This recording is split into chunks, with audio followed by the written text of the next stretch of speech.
Hello good morning student. तो class 10th उससे पहले वाले वीडियो में हमने डिस्कस किया था स्फेरिकल मिरर और important points related to spherical mirror हमने डिस्कस किया था। ठीक है, अब हम डिस्कस करेंगे आपका प्रिंसिपल फोकस।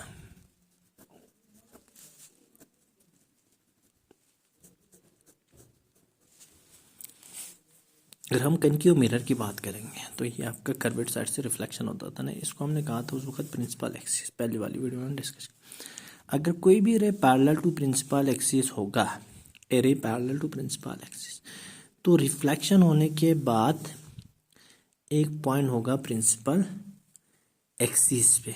कोई भी रे पैरेलल टू प्रिंसिपल एक्सिस होगा तो रिफ्लेक्ट होने के बाद प्रिंसिपल एक्सिस पर एक पॉइंट होगा, वहां से पास हो जाएगा, उस पॉइंट को आप कहेंगे फोकस या प्रिंसिपल फोकस।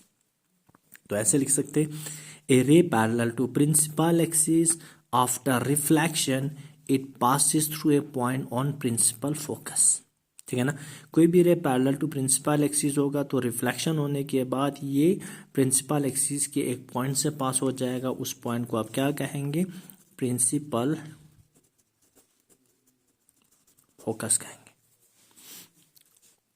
अगर हम इसको ऐसे प्रोड्यूस करके हम आगे देखते हैं तो ये आपका क्या है, कन्वेक्स ना।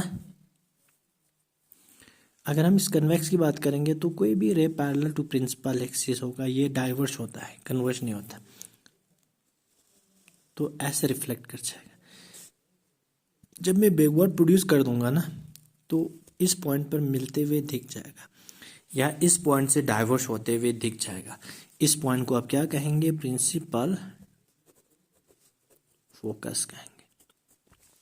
ए ray parallel to principal axis in case of convex mirror after reflection it appear to diverse from focus.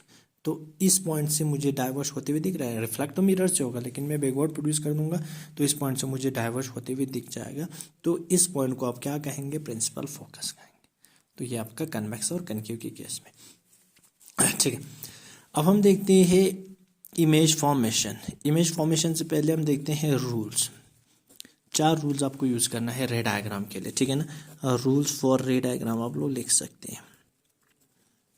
एक्सपेरिमेंटिकल 4 rules आप लोगों ने लिखना है। देखो आपकी जो है टेक्स्ट बुक में दे रखा है गया है, आप लोग वहां से लिख सकते हैं, मैं आपको सिर्फ समझा दूंगा। तो अगर आपके पास एक कनकेव मिरर है और एक कन्वेक्स मिरर है, दोनों के लिए मैं कॉमन कर दूंगा। कोई भी रे पैरेलल टू प्रिंसिपल एक्सिस होगा, पहला रूल, तो ये रिफ्लेक्ट होके फोकस से पास हो जाएगा कनकेव के केस में। अगर मैं कन्वेक्स की बात करूंगा, कोई भी रे पैरेलल टू प्रिंसिपल एक्सिस होगा, ये डाइवर्स हो जाएगा, लेकिन कहाँ से डाइवर्स होते हुए दिख जाएगा, फोकस से डाइवर्स होते हुए दिख जाएगा। A ray parallel to principal axis in case of concave mirror after reflection it passes to principal focus. In a ray parallel to principal axis in case of convex mirror after reflection it appear to diverge from focus. दो चीज, ठीक है ना, ये आपका पहला rule दोनों के लिए। तो रे डायग्राम बनाते समय इन 4 रूल को आप लोगों ने यूज करना है। 4 में से कोई भी 2 आप लोगों का रूल यूज कर सकते हैं, क्योंकि इमेज बनाने के लिए आप लोगों ने पहले डिस्कस किया 2 या 2 से ज्यादा रिफ्लेक्टेड रे मीट करना चाहिए। ठीक है, तो हम देखते हैं सेकंड।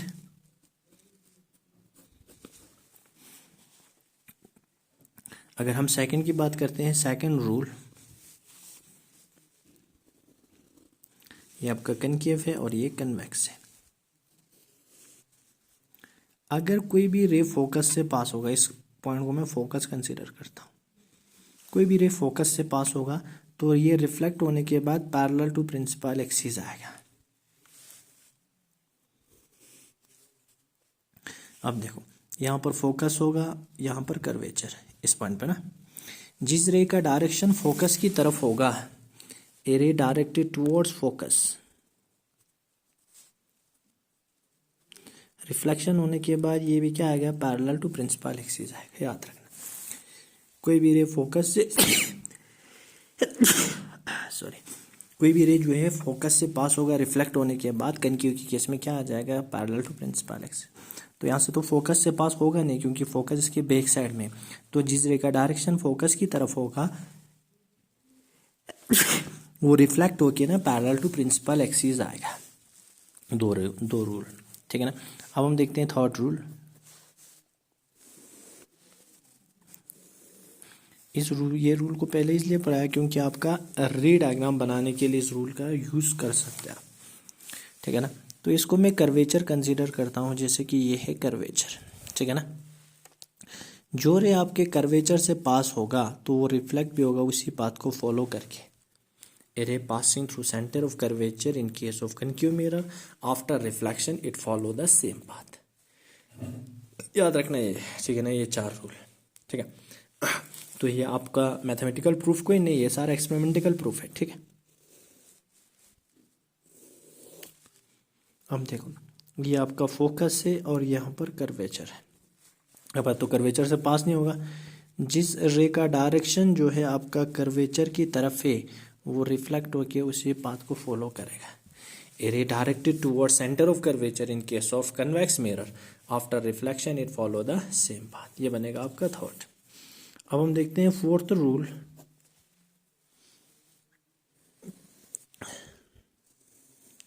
कोई भी रे जो ऑब्लिकली इंसिडेंट होगा, ऑब्लिकली मीन्स कुछ एंगल बना के इसको कहता है ऑब्लिकल। कोई भी रे ऑब्लिकली इंसिडेंट होगा, प्रिंसिपल एक्सिस पर एक एंगल बनाएगा, ये रिफ्लेक्ट भी होगा ऑब्लिकली।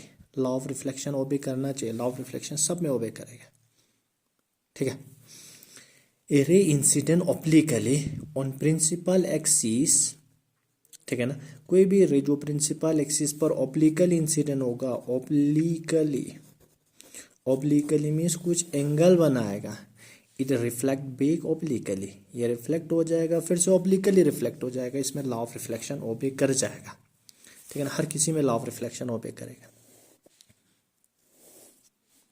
यहाँ पर देखो, ये ऑब्लिकली इंसिडेंट होगा तो ये ऑब्लिकली रिफ्लेक्ट यहाँ पर भी होगा, तो ये भी आप लोग लिख सकते हैं थीटा, यहाँ पर भी लिख सकते हैं थीटा।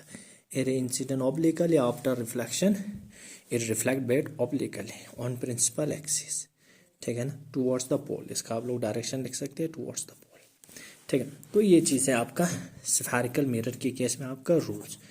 इस 4 रूल्स में से 4 यूज़ कर सकते हैं या आप 2 यूज़ कर सकते हैं, मिनिमम 2 करना पड़ेगा क्योंकि इमेज बनाने के लिए 2 जो है रिफ्लेक्टर रे मिलना चाहिए, मिलते हुए दिखना चाहिए, ठीक है। तो ये था आपका रूल्स। रूल्स में हमने पहला रूल्स पढ़ा, कोई भी रे पैरेलल टू प्रिंसिपल एक्सिस होगा कनक्यू मिरर के केस में, आपके बुक में लिखा होगा पॉइंट टू पॉइंट करके, ठीक है ना, वो आप लिख सकते हैं ऊपर डायग्राम बना के। तो a ray parallel to principal axis in case of concave mirror, after reflection it passes through principal focus, ये है कनक्यू मिरर की केस।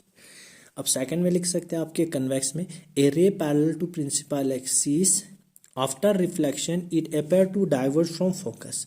बैकवर्ड प्रोड्यूस कर दूंगा तो ये फोकस से डाइवर्स होते हुए दिख रहा है, एक्चुअल में रिफ्लेक्ट तो यहाँ से हो रहा है, तो डाइवर्स कहाँ से होते हुए दिख रहा है, फोकस से। पहला रूल। सेकंड रूल, कोई भी रे, सॉरी ये था ना आपका, ये पहला रूल था, ये सेम ही है ना, वहाँ पर प्रिंसिपल फोकस हमने डिस्कस किया था, ठीक। कोई भी रे फोकस से पास होगा कनक्यू के केस में तो रिफ्लेक्ट होने के बाद पैरेलल टू प्रिंसिपल एक्सिस आएगा। अगर जिस रे का डायरेक्शन फोकस की तरफ है वो रिफ्लेक्ट हो जाएगा parallel to principal axis. A ray incident towards the, या ए रे जो है डायरेक्टेड टुवर्ड्स द फोकस, इसमें क्योंकि फोकस से पास नहीं होगा, इसमें पास हो सकता है तो इसमें पास नहीं होगा, तो ये रिफ्लेक्ट हो जाएगा पैरेलल टू प्रिंसिपल एक्सिस। देखो, अगर कोई भी रे सेंटर ऑफ कर्वेचर से पास होगा तो ये रिफ्लेक्ट हो जाएगा उसी पाथ को फॉलो करके। अगर कोई भी रे जो है सेंटर ऑफ कर्वेचर की तरफ होगा, यहाँ पर पास नहीं होगा, तो ए रे directed towards the centre of curvature it reflect back follow the same path. कोई भी रे ऑब्लिकली इंसिडेंट होगा, ये ऑब्लिकली रिफ्लेक्ट हो जाएगा, तो यहाँ पर लॉ ऑफ रिफ्लेक्शन हर जगह अप्लाई होना चाहिए, ठीक है ना, क्योंकि रिफ्लेक्शन है तो law of reflection always follow करना चाहिए। इंसिडेंट रे और रिफ्लेक्ट के बराबर होना चाहिए एंगल ऑफ इंसिडेंट। तो कोई भी रे ऑब्लिकली इंसिडेंट होगा, मीन्स ऑब्लिकली मीन्स कुछ एंगल बनाकर इंसिडेंट होगा, किस पे, प्रिंसिपल एक्सिस पे, और इसका डायरेक्शन टुवर्ड्स द पोल, तो ये रिफ्लेक्ट हो जाएगा ऑब्लिकली। तो दोनों केस में सेम है। A ray incident obliquely on principal axis towards the pole, इसका डायरेक्शन भी लिख लेना, ठीक है ना, towards the pole, it reflect back obliquely, तो ये ऑब्लिकली रिफ्लेक्ट भी हो जाएगा।